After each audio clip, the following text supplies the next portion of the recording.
Okay, so problem number 3. Okay. A single angle shown is carrying an applied load P acting on section centroid. Using 10 mm fillet weld with E60 electrode, determine the length of each side of fillet weld required for balance condition. Investigate all limit states and use the full capacity of tension member. Assume a shear lag factor U is equal to 0.75.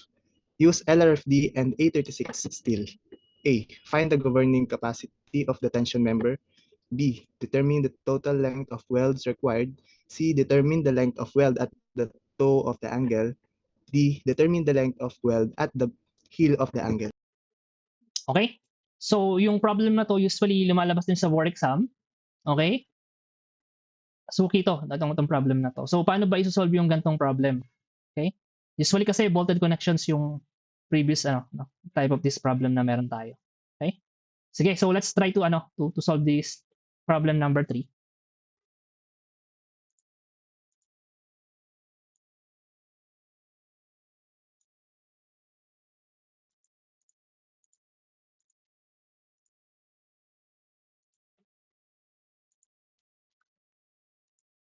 But to emphasize, no, dun sa problem, okay? Dun sa problem, meron ka daw single angle like so, and yung load P mo daw is applied dun sa centroid ng section. Malinaw 'yun, no? So pasok pa rin tayo dun sa concentric, no, welded connections. Using 10 millimeter fillet weld, okay? E60 electrode, okay? Determine the length of each side of fillet weld. Kasi dito meron tayong L1 and L2, okay? Na weld, okay? Pero ang ano diyan, ang condition niya is make sure daw na balance condition. Okay? So ano ba ibig sabihin ng balance condition? Okay? Discuss natin 'yan. Also, investigate all limit state and ganun pa din, no? Gamitin mo daw yung full capacity ng tension member to to design yung mga L1 and L2 mo. Okay? Assume a shear lag factor of 0.75, so binigay niya na. Use LRFD and A360. Okay? So ang pinapagamit niya equal angle, no? 4 by 4 by 1/4. Ito yung section properties ng angle. Okay? Ito yung mga items na kailangan nating mahanap. Okay? So discuss muna natin ano ba yung sinasabing balance condition. Okay? So yung balance condition, ang ibig sabihin lang nito is yung pinaka centroid nung section natin. For example, meron tayong ano ko lang, no? I-draw ko lang dito. We have this angle, no? We have the plate. Para ba ito yung plate tas ito yung angle natin. Yung angle kasi natin meron yang centroid. Okay? Meron yang centroid. Now, ang sabi sa problem, yung load P acting doon sa centroid, which is good. Okay? Good, no? Para maging balance condition, ang requirement yung centroid nung ating weld L sub 1 and L sub 2, no, kasi may centroid diyan no. Dapat magko-coincide sila with the centroid ng ating section, which is ito yung point of application ng load natin, okay? Dapat mag-sync sila, no? Kung hindi sila mag-sync, alam na natin mangyayari na magkakaroon tayo ng tinatawag na eccentricity. And kapag may eccentricity ka, hindi ka na concentric connection, eccentric connection ka na, no? Yung mga formula for eccentric welded connection na dapat yung gagamitin natin. And ang effect noon kapag may eccentricity ka, tataas na yung magiging critical na yung connection mo, no? Possibly tataas yung mga length nito kasi namamagnify ng eccentricity, no? Yung mga loads natin sa connection. Okay? So yun ang ibig sabihin ng balance condition. And again, itong gamitin mo daw yung full capacity, well, let's check yung yielding and rupture kung ano man yung mag-govern doon to design yung mga unknowns. Okay? Sige. Yeah, so basically ito lang 'yon, no, yung discussion natin kanina. Okay? So siguro ipakita ko rin 'to sa sa problem para maano niyo, maintindihan niyo kung ano in-explain ko kanina.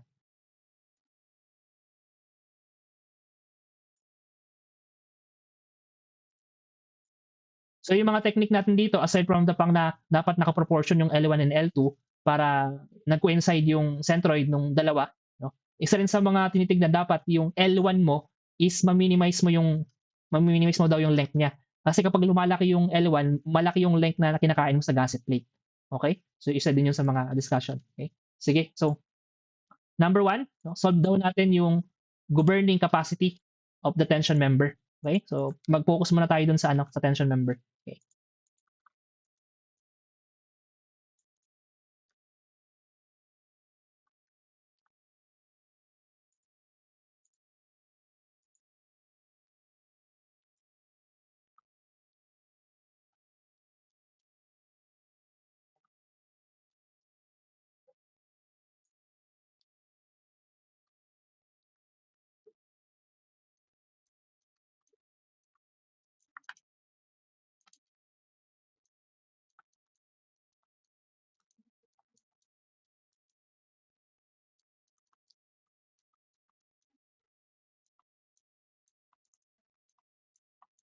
Okay, so sige, i-simplify na lang natin to. So, yung capacity ng member natin as usual, okay?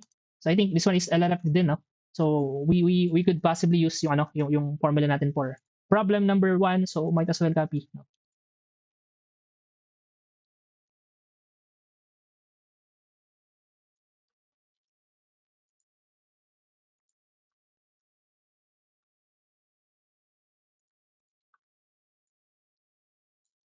Okay? So yielding muna tayo. Okay? For the formula LRFD, similar lang, okay? Okay? Let's change lang yung mga parameters. Okay? 0.9 area gross. So we have an angle. So yung area gross natin, no, for the given cross section, so binigay sa table, and that is ano 1245, 1245. How about yung 836 din? Okay? 836. So, okay, 1245 for the area gross, okay? Multiplied by f sub y. So 248 pa din. Okay? Divide 1000. Okay? So meron tayong ano, p sub u. Okay? So ilan to?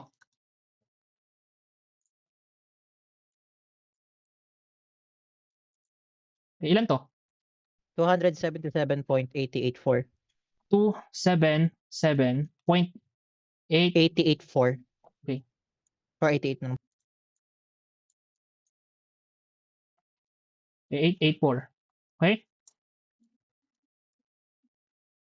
So, wag muna nating ano, i-highlight kasi hindi pa naman sure kung governing siya. Okay? In terms of the rupture, same set of equation, no? Welded connection tayo, so area net is also equal to area gross. Pero yung area gross, na ibigay naman, okay? Naibigay na eh. That is ano eh, 1245, no? 1245 millimeter. Yung area ng isang angle. Okay? Now, itong formula na to, hindi kasi tayo tension plate, angle na tayo. So, ibig sabihin, hindi mo na gagamitin to. Okay? Okay, so given na rin naman yung shear lag, we could ano na, check na yung ating equation. Okay? So, sige, plug in natin sa equation natin. No? So, the same, yung P natin, 0.75. Area net, ito, yung 1245. So, palitan natin to. Okay? 1245. Yung shear lag factor natin, binigay sa problem, okay? That is 0.75 daw. Okay?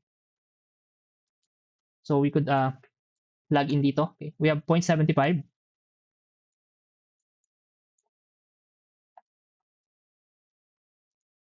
Okay? So, same set of equation. No? Wala tayong babaguhin. Okay? So, ilan to?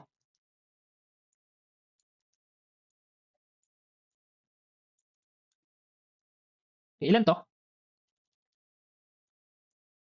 Sir, di po ba 448 po yung MPa po ng steel? 836 ata tayo. Hindi Ah, ako 836 po pala. Okay po. So, ilan to? 280.125 po. 280. Sige. Yeah. So, on this scenario, we could conclude na si rupture is mas mababa mas mababa kumpara kay yielding. So, ganun pa rin, no? This one would govern, and ito yung gagamitin natin to design yung ating mga ano, weld length, no? So, ngayon, mapansin nyo, weld length yung ano, no? Hindi weld size. So, yeah. So, sige.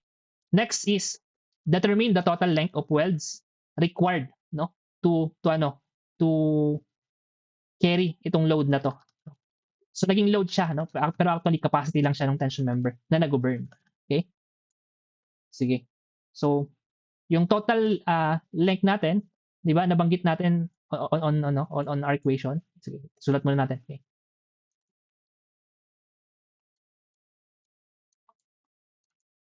Okay, total weld length. Okay. Well, going back dun sa equation natin, we could say na yung total load na yon should carry, no? Based sa equation natin.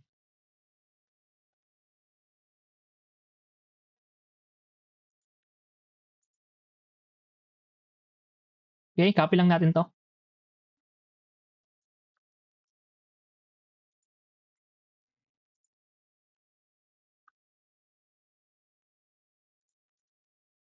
Based dun sa nominal capacity natin, okay?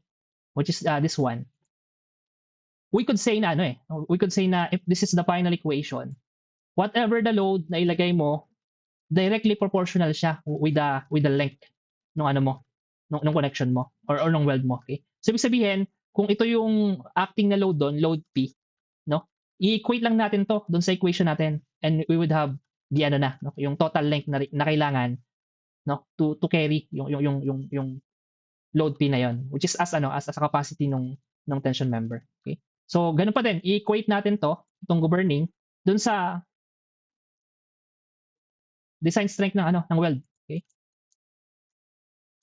Considering shear action, okay? So ganun din, no?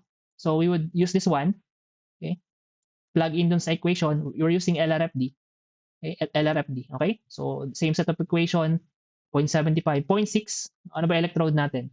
For the electrode, we need to use E60, okay? E60. So let's change this one, okay? So we would have E60, okay? Times 6.895, okay? Okay, 0.7271. Yung W, okay? So ano ba yung W? Well, ang pinapagamit kasi sa lahat ng weld, 10 mm. Wala namang sinabing may separate pa. So 10 mm yung pilay weld natin. Weld size or weld leg. Okay? So baguhin natin to. Mag-plug in tayo ng values. Okay? So we would have 10 mm. Okay? And then we would have yung yung L, which is yung hinahanap natin, unknown. Okay? Okay?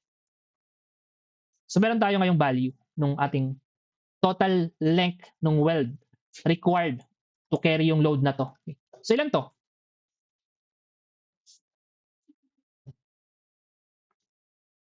Okay, ilan to?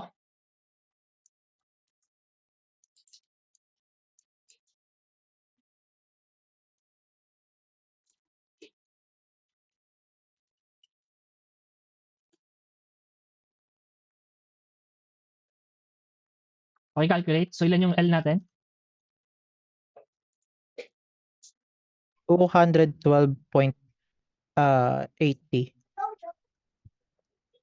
212.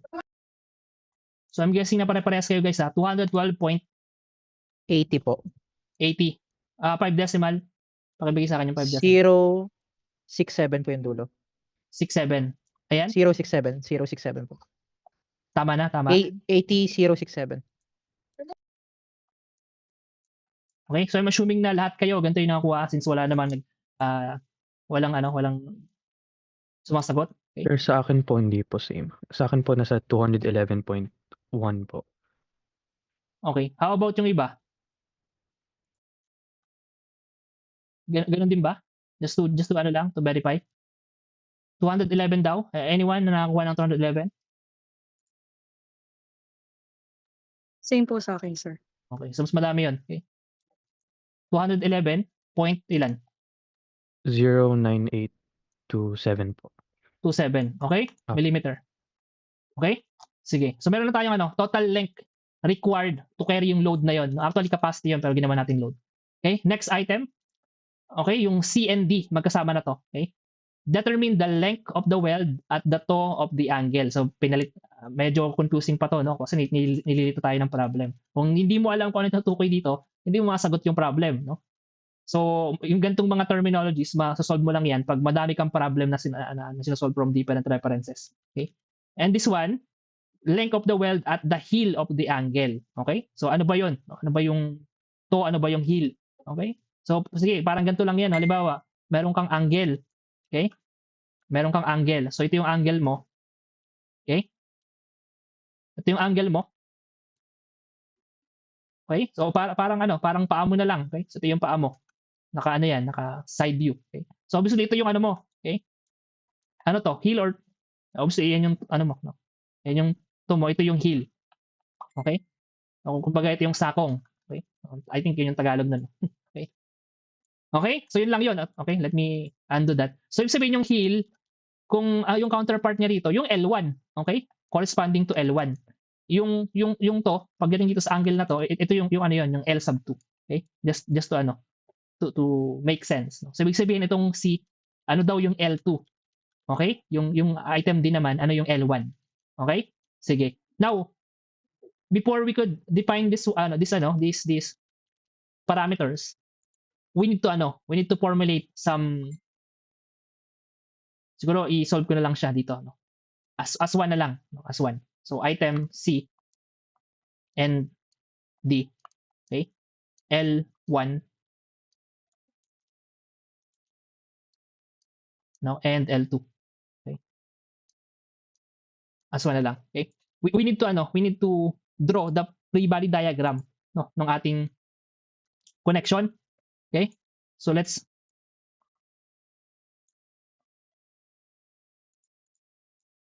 okay, so i-remove lang muna natin to temporarily. So ito yung connection natin. Okay, so I think parang mali yun. Okay, so let me undo. Ipakita natin pala yung mga parameters.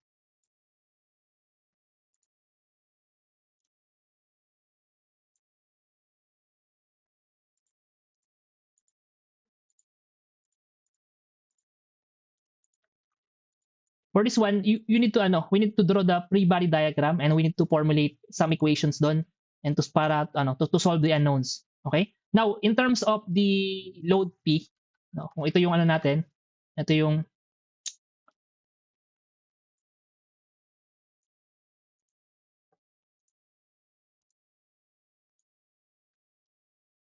load P natin, okay? Which is passing through the centroid ng ating angle, okay? Merong mag-resist na mga strength ng weld, no? Particularly ito, okay? Particularly itong L1, okay? And ito, okay? So dito, yung L1, obviously, meron niyang corresponding strength, no? Weld strength. So sabihin natin P sub 1 yon. And itong L sub 2, ganun din. Okay? May strength yan. Basta meron kang length of weld, meron niyang strength, no, na corresponding. Okay? Now, if by observation, kung babalikan natin yung cross section ng ating angle, no, going back again dun sa sa angle natin. Okay? So kung ito yung angle natin, okay? Meron tayong pinaka-centroid, 'di ba? So this one is equal angle, no? So parehas lang yung length ng nung leg natin. Okay? So yung centroid mo somehow andito, no? Yan yung assumption natin. Now, itong distance na to the centroid, okay? This one corresponds to dito, itong X bar or Y bar. Equal lang yan kasi equal angle tayo. Okay? Okay? So kung titingnan mo siya dito sa figure natin, we could say na yung X bar na yan, ito rin yun. No? Ito rin yun. Okay, ito rin yun. Okay, ito rin yung X bar. Okay? Similarly, itong distance naman na to, okay? Itong distance naman na yan, by observation, ano lang yan? Yun lang yung distance D or B, which is 101.6 millimeter. No, for the sake of demonstration, sabihin na lang natin B. Okay? Equal angle kasi. Okay? Now, yung and by observation, we could say na no, if the total length L, no, the total length L, okay, should be equal to L1 plus L2. Okay? Common sense to. Okay? The total length of weld is equal to L1 and L2. So basically, meron na tayong meron na tayong equation. Okay, meron na tayong equation 1. Okay?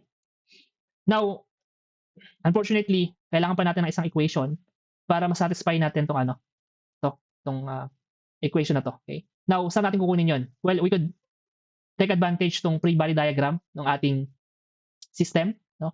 Ang sabi natin, dapat balance condition, yun nga yung centroid nila would coincide with the centroid of a given section. Now, yung pinakamabilis na way, no, to eliminate yung mga forces na meron tayo do sa free body diagram natin, mag-summation moment tayo, no? And strategically, no, kung gusto nating ma-eliminate yung unknowns, pwede tayo mag-summation moment sa point na to. Okay? Sa point na yan. So sabihin natin na yung point na to as point or point A, no? Point A. Pag nag-summation moment tayo dito, may eliminate tong P sub 1. Okay? Ang magamit natin is si load P and si load P sub 2. Okay? So sige, gamitin natin 'yon, no? So from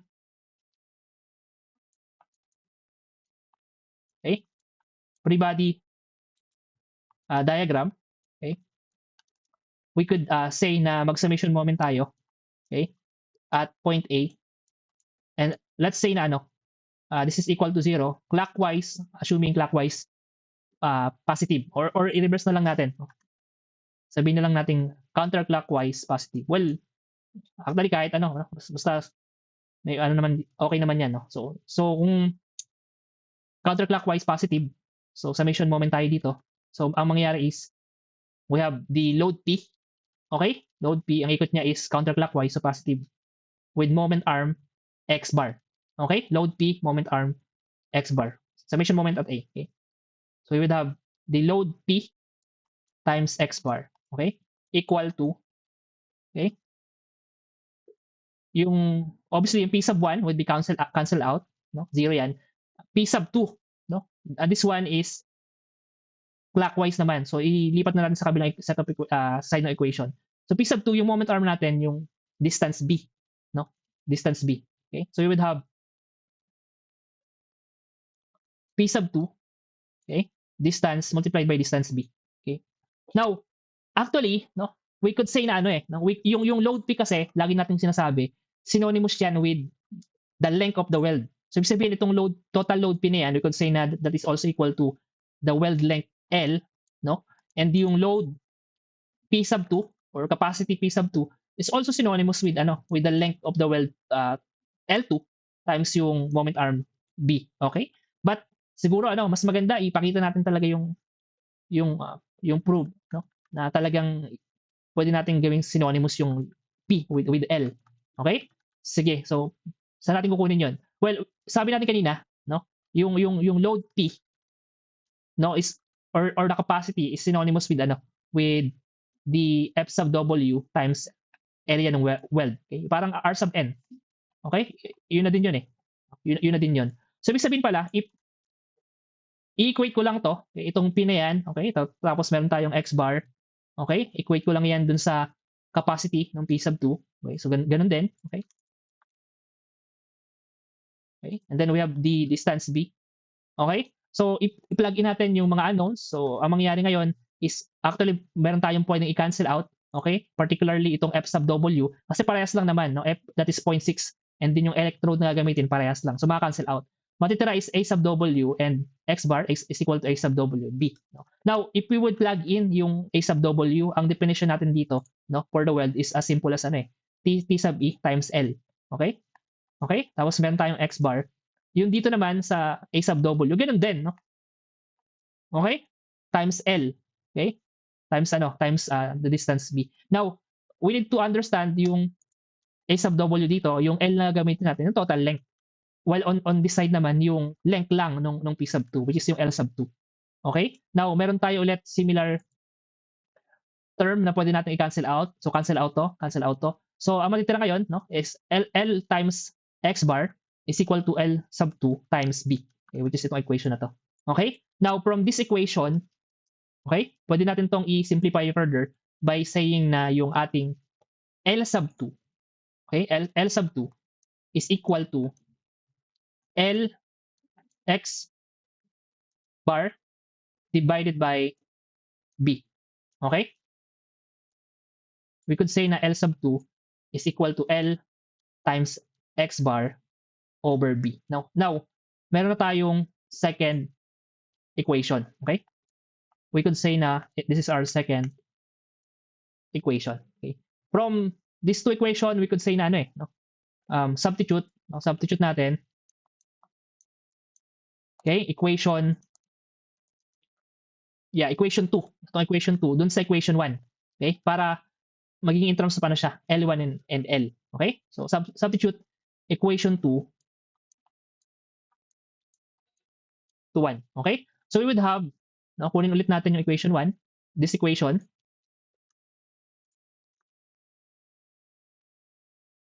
Okay? Then, plug in natin yung L sub 2. Okay? Ito yung L sub 2 natin.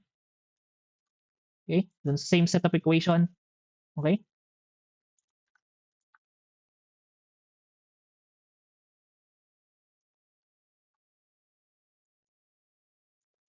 Okay? And you would have plug in na natin yung mga unknowns. Halimbawa yung L. Okay, na-calculate natin yung L. Ito 'yon.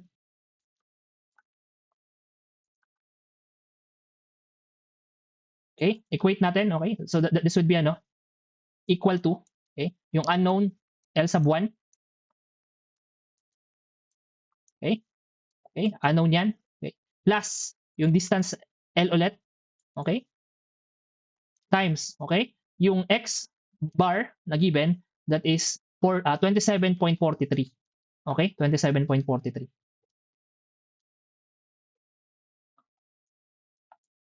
Similarly, yung parameter na B, which is also equal to the D na distance, is 101.6. Okay? 101.6. So meron tayong value. Meron tayong value nung unknown L1, okay? Or L sub 1. So meron tayong value. Ilan to? 5 decimal po ba, sir? 5 decimal. 154.10589. 105. 89. Okay? Now, okay na to. We could also say na from equation 1, L sub 2 is equal to L, minus L1. Okay? L sub 1, okay? From equation 1. Okay? Ito rin 'yon. Okay? So we could say na L sub 2, okay? From this equation na to, okay? So L sub total L, okay? Okay, minus L sub 1. Okay, so meron tayong L sub 2. Okay, so ilan to?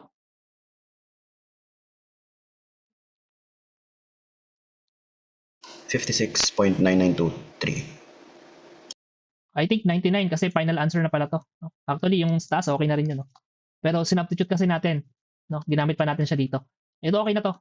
So, naintindihan na yan. So, we would have L sub 1. Okay? And L sub 2 for our final answer. Okay? So, ibig sabihin, balikan lang natin. Okay? Yung item C, which is to. So, yung L sub 2 yun. Okay? L sub 2. So, dito, this is the answer for item C. Okay? Ito naman yung item D. Okay? Okay? So, any questions or clarifications? Malinaw ba tong problem number 3? Meron bang malabo on our discussion?